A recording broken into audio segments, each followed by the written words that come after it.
Isa lang po, Madam Chair. Una, Madam Chair, gusto kong sabihin that I totally agree with you na yung aking human discernment na makita kung ang isang tao ay nagsisinungaling o hindi, kung ang isang tao ay may tinatagong impormasyon, klarong-klaro, Sheila, klarong-klaro na may tinatago ka. Gusto lang namin paalala sa'yo, yung 87 counts, isang kaso mo pa lang yon. Napakadami pa na susunod. Gusto ka naming tulungan kung magsasabi ka ng totoo. Gusto ka naming tulungan. Sana nakikita mo ko ngayon, as I look at you, eye to eye. Gusto ka naming tulungan kung magsasabi ka ng totoo. Hindi ka sa amin nagsasabi ng totoo. Bakit? Babanggitin ko sa'yo isa-isa, ha? Mula noong nakaraang hearing, sinasabi mo, wala ka laging alam. Hindi ko alam yan, hindi ko alam yan, hindi ko alam yan. Hindi ka nagtatanong, hindi mo alam saan ka pupunta, etc. Pero, pagdating mo doon sa Saba, nagtanong ka na kay Wesley, nasaan na tayo? Okay? Nagtanong ka.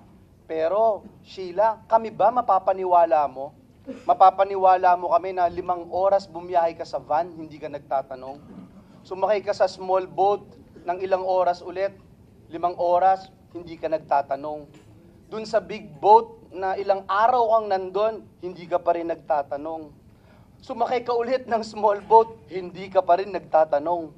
Tapos sasabihin mo sa amin, pagdating mo dun sa Saba, after so many days of traveling, dun ka palang magtatanong. Gusto mo maniwala kami sa'yo?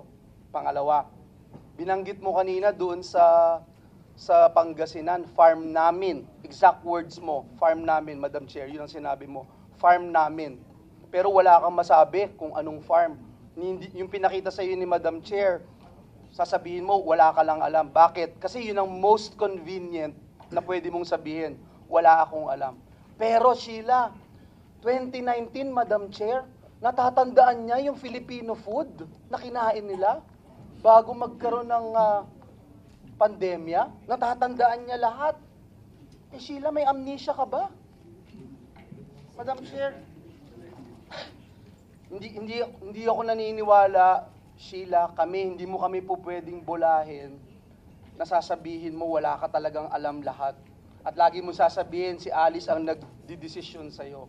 Uulitin ko yung sinabi ni Madam Chair na kung pinapayagan mong gamitin ang iyong pangalan, kung sasabihin mo hindi mo alam pero involved ka sa mga criminal activities, madidiing kang husto. Ngayon, nasasabi mo, kilala mo si Mayor Kalugay. Pero noong last time na sinabi namin, meron ka bang kakilala mga politiko na tingin mo pwedeng tumulong sa inyo? Wala ang sagot mo, hindi mo alam. Pero ngayon, may binanggit kang mayor. So, isa lang ang itatanong ko, Sheila. Isa lang. Sino pa yung mga tumulong sa'yo na nasa gobyerno?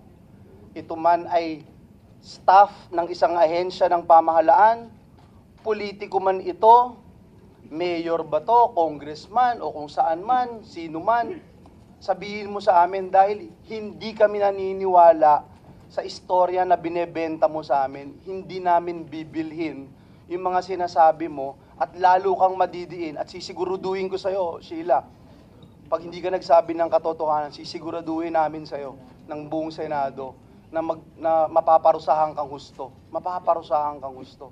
So muli, tatanungin namin, sino yung kakilala mo? Kung hindi mo man kakilala, alam mong may tumutulong, alam mo na merong umaalalay sa inyo ni Alice para makalabas ng bansang Pilipinas. Sheila. Hindi ko po talaga alam. Ang ano lang kasi ang kakilala ko lang yung kaibigan po ni Alice na yung sabi niyo na maging police o kaya palang puliti, yun lang po si Mayor Dong. Mayor? Yun lang po. Mayor Dong Kalugay. O yun lang po ata. Sa police, sino ang mga kaibigan ni Mayor Alice? Hindi ko po alam.